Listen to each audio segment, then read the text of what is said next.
reka tugushime cyane mwami Mana yacu, tugushimire ko ibyo abana b'abantu badashobora wowe ubishobora. Niyo twacitse intege, niyo twibagiwe, niyo hari ikibundi imbere yacu, niyo hari ibiduteye ubwoba tubona bitadushobokera twebwe, ariko ibinanira abana b'abantu imbere yawe birashoboka. Imigambi yawe ni imigambi myiza cyane, ntabwo imeze nk'iy'abana b'abantu. Abana b'abantu barananirwa, bararuha, bararwara, bararyama, barasinzira, ariko Imana yacu ngo ihora amaso, ntisinzira.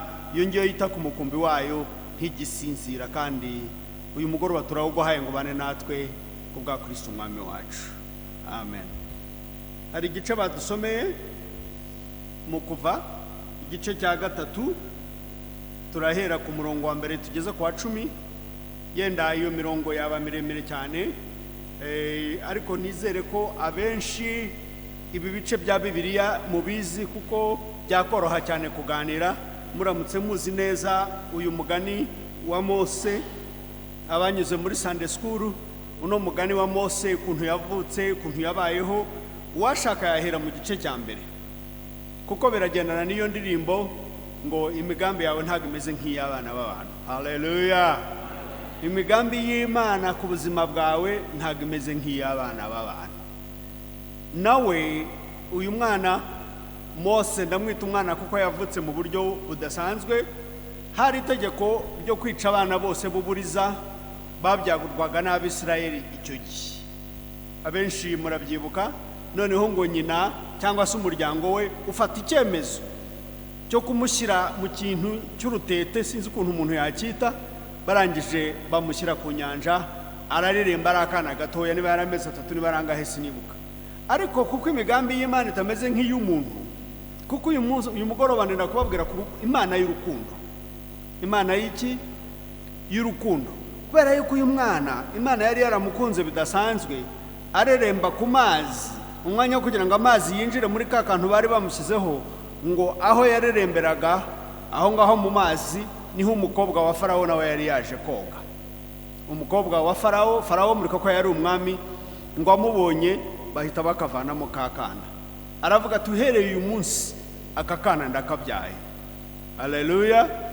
Noneho ka kana gakurira ibwami, gakorana n'abana b'umwami, barakina, baratera umupira, kareba uko umwami w'Abagiputa ategeka, kareba uko ibintu birimo kuba, karakomeza. Kameze nk'amwe abari muri university, nako kariyo kiga, kareba ibintu abakabonaga babonaga ari akana ka buri gihe, kuko kakinaga nk'abandi, kavugaga nk'abandi, kagendaga nk'abandi bana bose. Ubu ngubu namwe muri mwebwe nimukomeza kugenda mu nzira y'Imana, nta wamenya umugambi w'Imana ku buzima bwawe, ntago umeze nk'uw'abantu. Ngo umugambi wawe si nk'uw'abantu, n'imbaraga zawe si nk'izabo, ikidashobokera abana b'abantu imbere yawe kirashoboka. Ababyeyi be bari bavuga bati uyu mwana ubu ngubu ibyo birarangiye. Noneho uwo ngo wamutoraguye ngo arangije ashaka umuntu wo kumurerera umwana. Mu gihe bashakisha umuntu wo kumurerera umwana, uwo bagezeho babaje bati mbese uyu mwana yarerwa na muntu ki? Ni mushiki, yari mushiki wa Mose. Barimo gushakisha umuntu ngo warera akana uzi kurera neza, umuyaya mwiza. Babaza mushiki we ngo arangije arababwira ati hariya hari umugore w'Umuyuda nzi neza, ajya kuzana nyina w'akana. Ka kana karerwa nande? Na nyina. Ariko batazi ko ari nyina. Akana kabaho, ngo ageze aho ngaho arakura. Ariko bamurera bamubwira bati nyamara uri uw'Imana, Imana yaragutoranyije, ntabwo uri umwana nk'abandi, Imana iragukunda. Kakana kabaho, karakura, karakomeza. Noneho mu gice cya 3 aho turimo gusoma ubu ngubu, tugera ahantu noneho h'Imana irimo guhamagara wa mwana kugira ngo ajye kuyikorera. Muranyumvara? Mufite Bibiliya? Mwese mufite Bibiliya zanyu? N'udafite Bibiliya nugerayo ndakwinyiza wo kabyara usome mu Kuva. Ukuva ni igitabo cya 2 gikurikira Itangiriro. Kirimo ibintu byinshi bihambaye, kirimo imirimo y'Imana, kirimo urukundo rw'Imana rwerekana ukuntu Imana ikunda umwana w'umuntu. Imana ikunda umwana w'umuntu. Noneho yagera ku bakiri batoya, njyewe ntabwo ndabona urukundo Imana ikunda abantu bato, ntabwo ndarubona, rurantangaza. Noneho muri iki gice cya gatatu turaza kubona ngo Imana igeze igihe cyo yumvaga ishaka gufasha abantu bayo, gukiza abantu bayo bari bamaze igihe mu buretwa muri Egiputa, ngo irangije, kuko ubwo icyo gihe cyarageze. Ntabwo uyu mugani ndimo kuvuga nkaho muwuzi.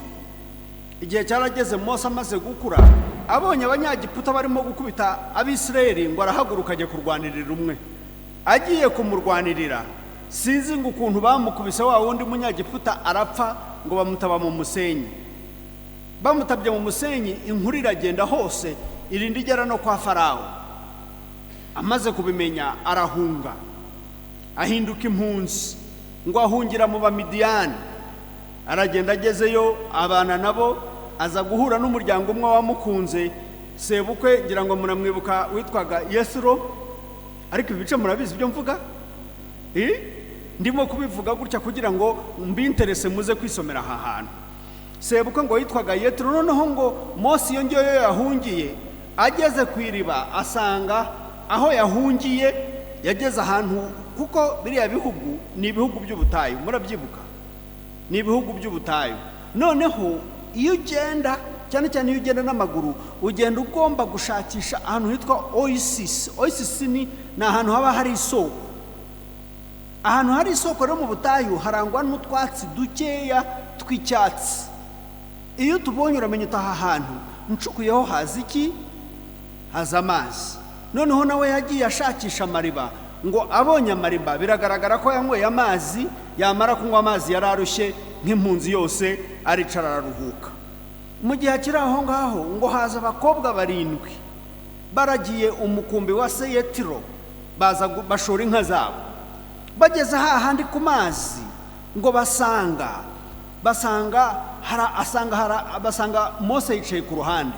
Abo bakobwa 7 ngo basanzeho abandi bashumba barabirukana. Babirukanye, Mose nk'umuntu wakundaga justice, agakunda ko abantu babana amahoro, agakunda ko n'abadafite imbaraga bagira ubatiza imbaraga, ngo arahaguruka arwanirira abakobwa. Arabarwanirira guhira umutungo wabo, bamaze kuhira barataha. Bageze mu rugo, se bana banjye ko muje vuba vuba niki? Abana bati hari umunyagiputa. Ubwo urumva nyine imyaka Mose yamaze mu Giputa, yaje yambaye nkabo, yari yaratangiye gusa nkabo, akisiga nkabo, akavuga nkabo. Ariko nubwo yari mu Giputa yisiga nkabo akavuga nkabo, imbere mu mutima yagumye ari iki? Ari umwisirayeli. Ngo ise w'abakobwa ati ko muje vuba niki? Bati hari umunyagiputa watugiriye neza, yatwuhiriye, niwe warwanye n'abantu baturwanyaga. Ngo arababwira ati mwirukanye mu muzane ahangaha. Bigaragara ko Yetiro nawe Imana yari yaramweretse Mose, ngo ahageze ati yo uri umugabo mwiza, ngo uhaye umwe muri aba bakobwa banjye. Sibyo mwabasore mwe? Iyo neza uwayibakorera ubu ntimwashima Imana ra? Ati ngo uhaye umwe muri aba bakobwa banjye, kandi ngo abakobwa bari abakobwa beza. Uwo mukobwa ngo bamwitaga Zipora. N'ubu ngubu Zipora amazina ye aranditse mu gice cya 2 cyose cyo kuva, izina rye riragaragaramo, ndetse n'abana yaje kubyara na Mose baragaragaramo aho ngaho. Ubwo nababwiraga mbere ko ngera ku gice cya 3, kugira ngo ngere ku gice cya 3 neza mu cyumva. Noneho mu gice cya 3 cyo kuva ho dusanga Mose ngo ari yaragiye umukumbi wa sebukwe, yabaye umushumba kandi n'impunzi. Ibyo muri Egiputa yabivuyeho kuko yarahunze, aragiye umukumbi wa sebukwe. Noneho ngo araragira, arinda agera ku musozi w'Imana. Haleluya! Araragira, uko aragiye agera ku musozi wande w'Imana. Noneho ngo agiye kubona, ngo abona igihuru cyaka, ariko ngo ntigikongoke. Ngo aravuga ati reka negere kiriya gihuru ndebe ikirimo, habaye iki muri kiriya gihuru, kuki cyaka ntigikongoke. Ngo aragenda yigiye hafi, ijwi ry'Imana riramuhamagara riti Mose, Mose. Haleluya! Urazi ko benshi muri mwebwe muzi ko Imana itabazi, kuko Mose nawe yarazi ko Imana itamuzi. Imana se yamenye umwana w'impunzi? Imana se yamenye umuntu utunzwe no kwa sebukwe? watahiriye. Gutahirira murakuzi mu Kinyarwanda, gutahira sinzi ko mu gutahirira ni kwa kundi ko umuntu yavaga iwabo ukaza ukarongora kwa sobukwe ukaba ari huba. Mu Kinyarwanda rero abanyarwanda benshi nta muntu ukunda gutahirira ngo atungwe no kwa sebukwe. Umugabo wese akunda kwitunga agatunga nabi. Sibyo mwa bantu b'Imana mwe? Ndahamya ko n'abakobwa ari uko nawe ukunda kwitunga, ugatunga urugo rwawe, ugatunga abana bawe, byanashoboka ndetse n'umugabo wawe nawe ukamufasha.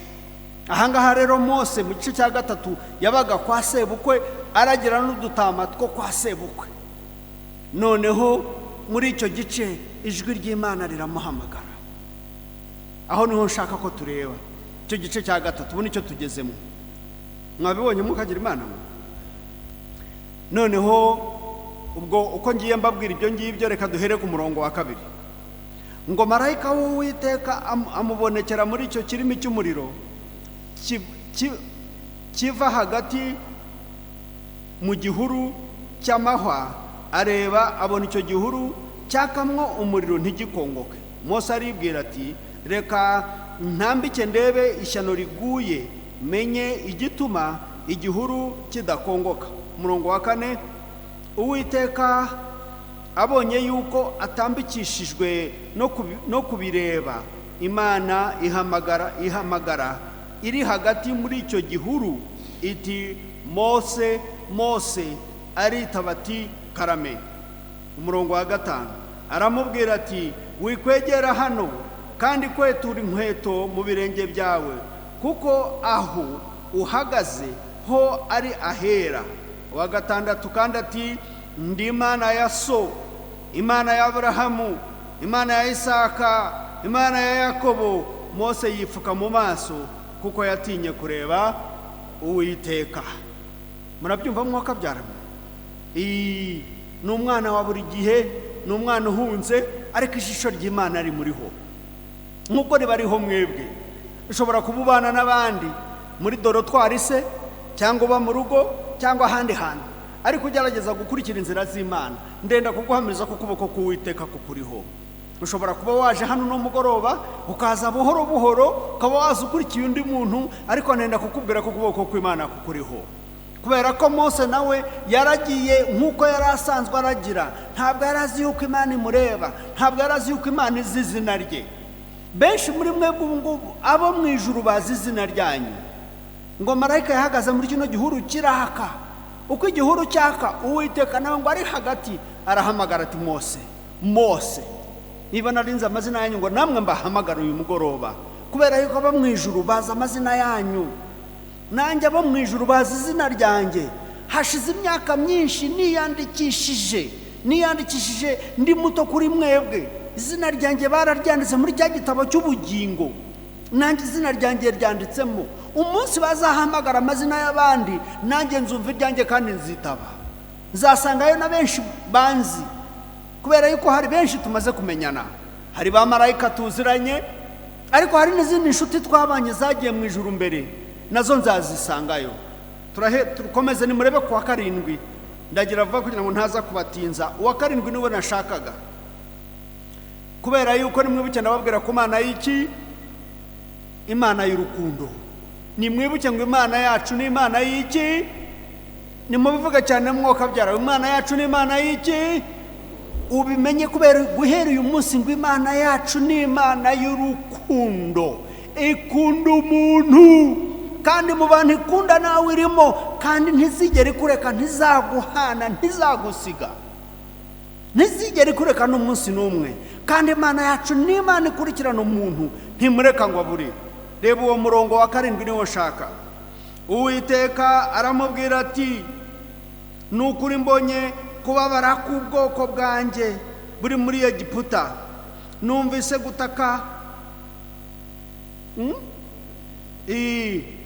gutaka intuza amadarubindi yanjye arimo kujya mu mwotsi. Iyo nanezerewe mu maso yanjye havamo umwotsi nyirago, noneho ugahuma amadarubindi simbone. Ariko aravuga ngo numvise gutaka batakicwa no kubakoresha uburetwa, kuko nzi imibabaro yabo, kandi numvise kandi manuwe no kugira gute no kubakiza mbakure mu maboko y'abanyegiputa mbakure muri icyo gihugu mbajyane mu gihugu cyiza kigari cy'amata n'ubuki gituwemo n'abanyakanani n'abaheti n'abamori n'abaferezi n'abahivi n'abayebusi. Birakomeza ariko nina ngo tumara akanya muri uwo murongo wa karindwi niwo nshakisha cyane kugira ngo mbabwire uyu mugoroba. Nimwumve ngo Uwiteka aramubwira ati nukuri mbonye kugira gute kubabara k'ubwoko bwanjye. Mwari muzi ko iyo mubabaye bibabaza Imana, ngo nukuri numvise mbonye n'ijisho rye. Burya ijisho ry'Imana ngo rihora rigenda rireba, noneho muri kwa kureba kwaryo ryabonye kubabara kw'iki. Ntabwo Imana yacu ikunda ko ubabara, ntabwo ikunda ko abantu bababara. Ngo nukuri mbonye kubabara kw'abantu banjye. Twongeraho gato murebe, ntabwo ari ukubabara gusa. Imana ibonye ikoresheje iki? Ijisho ryayo ryabonye. Reka dukomeze turebe ngo kandi numvise no kugira gute. Murabireba, numvishije gutaka kw'abantu banjye ngo batakishwa n'ababakoresha uburetwa. Numvise nabonye kandi ndangije ngira gute ndumva. Imana yacu rero nta muntu ujya uba mukaka. Burya ijisho ryayo riba rigenda rikureba aho uri, ntugatekereze kuri wenyine. Oya, Imana yacu kuba hafi cyane. Haleluya, Imana yacu kuba hafi cyane. Noneho aravuga ati nukuri mbonye kubabara kw'abantu banjye. Igice cya kabiri arangije aravuga ngo kandi numvise no kurira kwabo. Mbonye akababaro kabo, ndangije numva no kugira gute no gutaka kwabo. Nimurebe ukuntu uwo murongo wa karindwi urangira ngo kandi nziki nzi n'imibabaro yawe. Wari uzi yuko Imana izi imibabaro yawe? No mu cyumba uri wenyine wari uzi ko Imana yumva imibabaro yawe? Wari uzi ko iyibona? Mwari mubizi mwokagira Imana mwe? Ababuze menerivare, ababuze akazi, abamaze igihe basenga ibintu ntibikunde, ukabusunika ukabona bidakunda, abo bose Imana yacu irabareba, kandi yamara kubareba ikongera ikanabumva, kandi ngo ikababazwa n'ibibababaza. Nimurebe uwa munani nawe kutangira ngo kandi manuwe no kugira gute ndamanutse. Ntabwo Imana yari iri hejuru mu cyumba cye hejuru ngo imanukeyo, ahubwo ahangaha cyo menyesha no kuvuga ngo ndamanutse mvuye ku ntebe y'ubutware ndaje negera umwana w'umuntu mufashe. Ngo kandi manuwe no kubacungura, be kuzaguma bameze nk'uko bameze, be kugumaho bari. Ndamanutse ngo mwegere mucungure. Haleluya. Uzi ko hari igihe cy'Imana ikwegera ikamanuka ikagucungura, ikagukura mu mababaro, ikagukura mu gahinda. Nigeze kugira ibyago ndi umunyeshuri, nigaga ni mu mwaka wa kangahera ntabwo nibuka, nibwo bwa nyuma mperuka kurwana. Nigaga mu mwaka wa 3 wa primaire, nibwo bwa nyuma ndwanira mu ishuri. Noneho hari ishuri twari turimo rwose nkora neza nkatsinda abanyeshuri bose, nyine ibintu bishyushye cyane, mbo wa mbere. Sinzi ahantu havuye undi mwana bazanye, yari umukobwa mukuru, yari aturuseho, araza noneho aradutsinda pe, ibyanjye bihindura 0. Ntangira kuba nomero ya kangahe? Ya kabiri. Ubwo nawe urabyumva, nagize ishyari, ntangira kumwanga. Umukobwa bamwitaga na Banja, ndamwanga bihagije. Sinzi rero ukuntu twatangiye guterana amagambo, kubera yari mukuru nduta, yaramfashe arankubita nyine bihagije, aranyumvisha pe. Ariko nkubitira imbere y'abantu, niyo uri mwaka wa 3 wa primaire mister, bakagukubitira imbere y'abakobwa, ntabwo ari byiza cyane. Bankubise ba sister babireba, ntabwo byavuyemo neza.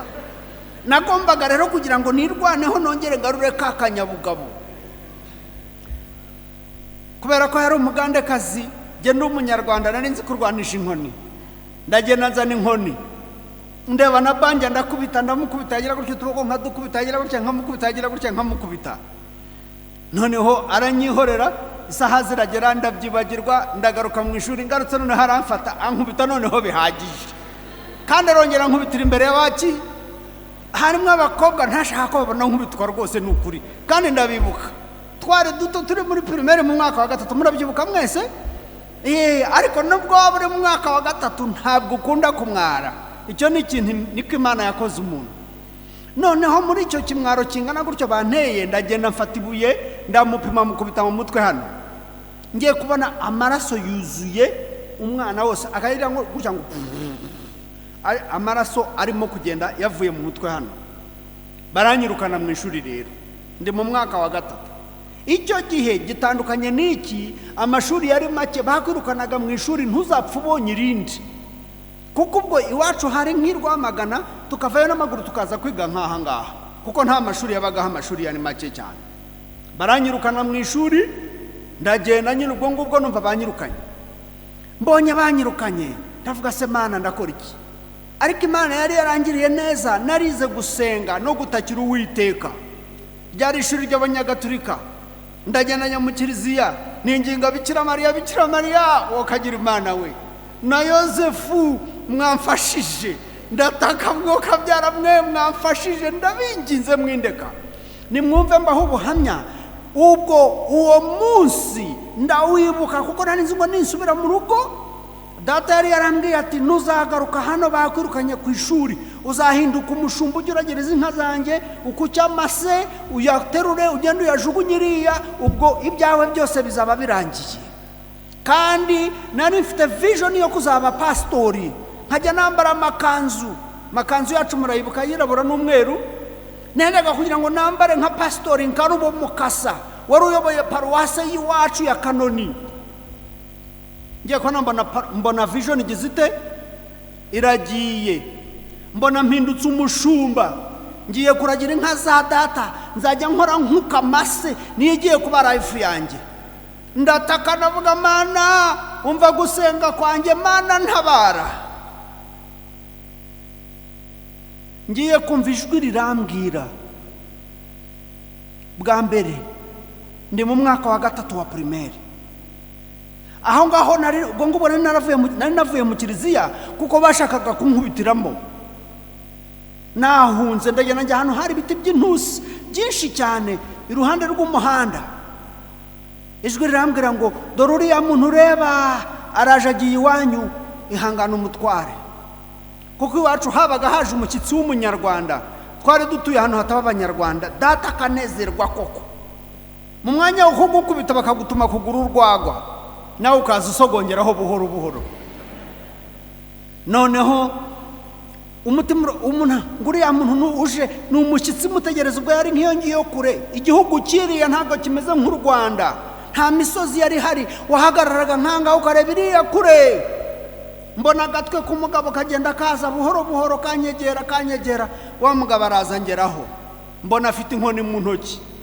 ubwo afite inkoni mu ntoki ubu ni umushumba wo mu nka nk'iwacu aranyegera abonye ndimo kurera ambaza ati wa mwana w'uruwande ko mbona usa n'abana bo kwa kanaka ntiyego ni jyewe ubwo arambaza urasa n'abana bo kwa Sekanyambo ni data ntiyego ndi uwa Sekanyambo niki se kuri mu ishyamba wenyine urira wabaye iki ntabwo nari nkifite imbaraga zihisha sinari nkirarira kuko ibyaha byanjye byari byamfashe noneho ndamubwira abanyirukanye ku ishuri nakubise umwana ndi umuntu w'ibyago ubu ngubu nasabye Imana ngo nzabe pastori none papa yarambwiye ngo nibanyirukana ku ishuri nzaba umushumba ubu ngubu ngiye kuba umushumba sinkibaye pastori nkakubita ikiborogo nkaboroga ndabyibuka n'ubu ngubu nkumva nakubita ikiborogo uwo mugabo arambwira ati humura ndagutwara kwa so ntabwo ari bugukubite ndakurwanaho Imana yacu ni Imana igira urukundo mwokagira Imana mwe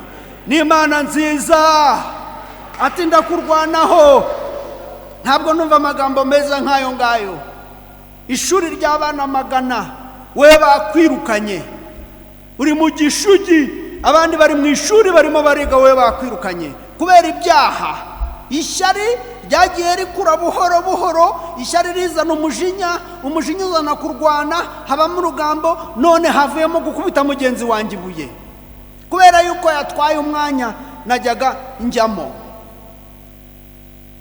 bitangira buhoro buhoro ari ishyari hagati muri twebwe, bitangira kujya mu rugambo na bagenzi bacu baturi hagati. Umwe akagenda akabwira undi ati kanaka yavuze, undi ati yavuze, undi ati Amooti yavuze, ati na Banja yavuze.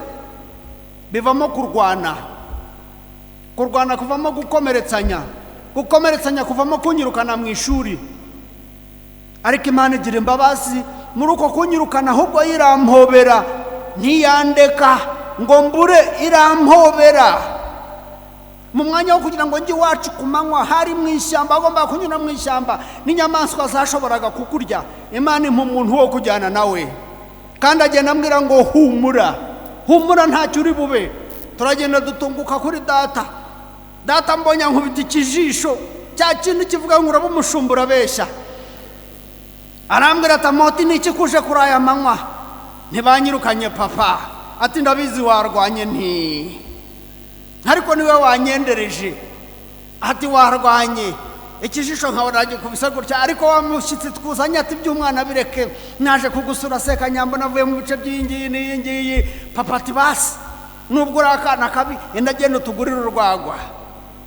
Ndiruka nkajya kugura urwagwa, ariko ntegera mu nzira ngo mfata abanza nkubita. Icyo gihe ababyeyi bakundaga gukubita abana, ariko nariza ahantu ho yajyaga ahagarara kugira ngo adukubite. Ndangije nyura hirya nka hariya, ntunguka mu rugo. Barangije bamutumaho bati ngwino umwana urwagwa yagize ate yaruzanye. Arangije ati kuko ibi biraro ntago muzi ibiraro naho utunyana tuba, utunyana tunyara mu kuburiri mu buryo ntakubwira. Nibwo buryo bwiza bwo kubasobanurira. Tukanitumamwo aho ngaho niba ari ukunyamwo simbizi. Noneho habaga hashize nk'icyumweru batabukukira.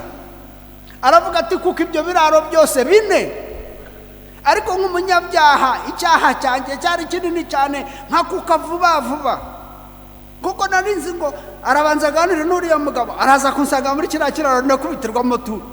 Ndakuka vuba, agiye kuza asanga narangije mpagaze imbere ya wa mugabo, abura uko ankubita. Ahubwo barongera abantu mu rundi rwagwa, ndongera nyura muri ya nzira atazi ndagaruka. Bati ejo turagutwara ku ishuri. Ubwo papa we yaravugaga ati ugiye kuragira, ejo uzaragira inka, buriya wongera uragire, no kuri uriya munsi uzaragira. Mbonye umushumba, ko nari narabuze abashumba, dore no wizanye ndamubonye. Wa mugabo wanjye akavuga ati oya, umwana yakoze ikosa rimwe ku ishuri, ejo tumujyane. Baraki uwo mugabo aramperekeza na data bantwara ku ishuri. Ngezeyo umuyobozi w'ishuri, head mistress muri primaire, abwira data takakana kawe nishyano kamaze abandi bana, ariko nta bandi bana narakubise. Uwo ngo twapfuye ishyari dupfa kwa nsinda. Atakakana karatuzonze, gatware sinshaka. Wa mugabo wanjye arabaza ati se nimuzane igitabo mu ishuri kigaragaza ibyaha by'uyu mwana, yanditse hehe ko ari umunyabyaha? Basanga ntago banditse abana bakora ibyaha. Cya gitabo murakizi cya Black Book ntabwo cyari kirimo mu ishuri. Uwo mugabo wanjye ati rero uyu mwana yakoze cyangwa iki, baramuhana bakamureka agasubira mu bandi. Nta muntu wirukana umwana burundu. Head mistress aratsindwa. Bati rero bamukubita ikiboko.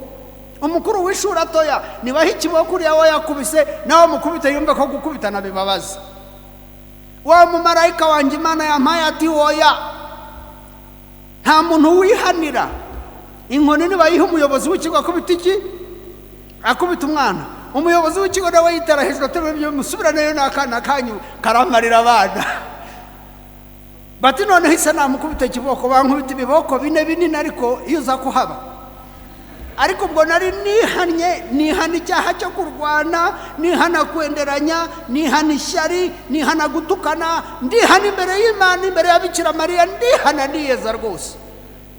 Mvuga nti Imana ningira umugisha bakansubiza mu ishuri, ntabwo nzongera kurwana. Na Banja nankubita sinzamukubita, n'undi nankubita nzajya mureka. Bamaze kunkubita ibiboko bine, ariko barambwira bati subira mu ishuri. Byari biremereye wa muntu wiza ko haba ngendagira gutya ngeze mu ishuri imbere y'abakobwa ngo mbere cyo papa kaze cyane yongeye yangaruye. Ndongera nicara, ariko ndimo gushira gutya. Uhereye ubwo ngubwo ntabwo nongeye kumvikana, sinongeye kurwana. Ariko icyo mbabwira niki, nugutakira Uwiteka akakumva. imyaka yawe ntabwo ari mukuru imbere y'Imana. Ishuri wigamwo ntacyo rivuze imbere y'Imana. Aho uri ntacyo havuze imbere y'Imana. Takiri Uwiteka nawe azagira gute? Reka dusoze n'umugani umwe uri mu gice cya mu bami ba kabiri igice cya 20 umurongo wa 5. Abami ba kabiri uzi gusoma akahangerera vuba vuba yamfasha.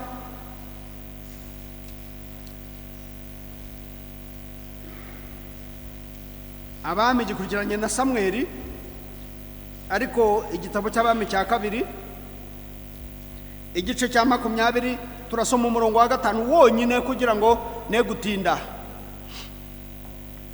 Igice cya 20 umurongo wa 5 abami ba kabiri haravuga ngo subirayo ubwire Hezekiya umutware w'ubwoko bwanje uti Uwiteka Imana ya sogokuruza Dawidi iravuze ngo numvise gusenga kwawe mbona n'amarira yawe dore nzagukiza ku munsi wa 3 uzazamuke uje mu nzu y'Uwiteka. Nushaka icyo gice muraza kukisomera nimugera mu rugo mwakwandika abami ba kabiri igice cya 20 umurongo wa 5 ariko mwakwisomera icyo gice nimugerayo. Ni igice kinejeje cyane. Hari umwami wagize ibibazo, amaze kugira ibibazo haza umuhanuzi witwa Yesaya aramubwira ati ibyo ari byo byose ntabwo uri bubeho, tunganya urugo rwawe, ragaba ushobora kuraga, ry'ibyo ushobora kurya, mu minsi 3 uzaba wagize gute? Uzaba wapfuye, ntabwo uri bukire ubu burwayi. Noneho ngo arahindukira areba ku gikuta cyangwa ku kibambasi ngo atakira Uwiteka, ngo ayibutse imirimo, aravuga ati ayiwe Uwiteka, ibuka ukuntu nakuririmbiraga muri korari, ibuka ukuntu nihannye ibyaha, ibuka ukuntu nkugenza imbere, ibuka ukuntu najya gusenga nimugoroba, ibuka. Ngo arataka borogera Uwiteka, umva gusenga kwanjye. Ngo arataka ati Mana simfe. Aho ngaho ngo Imana irongera ibwira uwo muhanuzi iti subirayo. We yarageze mu mbuga avuga ati maze kukibwira kiriya kigabo ko kigiye gupfa nditahiye. Ngo ageze mu mbuga Imana amubwira iti subirayo mubwire ngo mwongeye indi myaka 15. Haleluya. Ngo asubira yaramubwira ati Imana yo mu ijuru iravuze ngo kubera ko wihannye ukayibutsa ibyiza wakoze ikongera imyaka 15 yo kubaho. Ugiye kongera ubeho, ugiye kurya ibyo wakundaga, ugiye kuganira n'inshuti, ugiye kumera neza, ugiye kuruta uko wari umeze. Subirayo. Mw'abantu b'Imana mwe muri urubyiruko reka mbabwire ntabwo ndabona inshuti nk'Imana, kandi njyewe nagize umugisha nkizwa ndi mu myaka yanyu cyangwa munsi yanyu, ndakizwa nemera Yesu, ariko nta nshuti ndabona nagendanye nayo muri iyi myaka nk'Imana. Urayitakirika kumva, urayiborogera ikazi kakwegera. Iyo ufite irungu ikuba hafi ikakugirira neza. Abangaba ni babiri gusa mbabwiye, umwami Hezekiya na Mose, ukuntu yagiye mugendaho imukunda. Namwe nuko Imana yacu irabakunda, Imana yacu iri kumwe namwe. Imana yacu ni Imana y'urukundo, yifuza kubagirira neza buri muntu ku giti cye. Imana yacu yifuza kukugirira neza. Gahunda igufiteho ni gahunda nziza. Imana yacu ni Imana nziza, ni Imana y'urukundo. Iyo yabanye na Hezekiya, ikabana na Mose, ikabana na Amooti, nta mpamvu nawe itabana nawe. Reka dusenge. Uri Imana yumva gusenga uhereye kera kose. Abantu bawe bagutakiraga mu bihe bitandukanye ukabatabara. Uri Imana itabara. Utatse uramutabara, ubabaye uramwegera, ufite agahinda uramwegera ukavugana nawe. Reka aba bantu bari hano uyu munsi bumva ijwi ryawe Nyagasani. Vugana na buri muntu wese uri aha ngaha, vugana na buri muntu ku giti cy'umwegere, umwongorere, mwibutse urukundo mukunda, umurinde bibi, mutwara heza, mugirire neza. Reka ubuntu bwawe n'imbaraga zawe n'umunezero wawe bimanuke muri aba bantu uyu mugoroba mu izina rya Yesu. Reka imbaraga z'Imana zibagereho, za zindi zadukije cya gihe ya Mana yavuganye nanjye. Manuka n'aba ngabo uvugana na buri muntu ku giti cye, akumva uyu mugoroba kandi asubireyo ubuzima bwe butameze nk'uko bwari bumeze, ku bwa Kristo umwami wacu. Amen.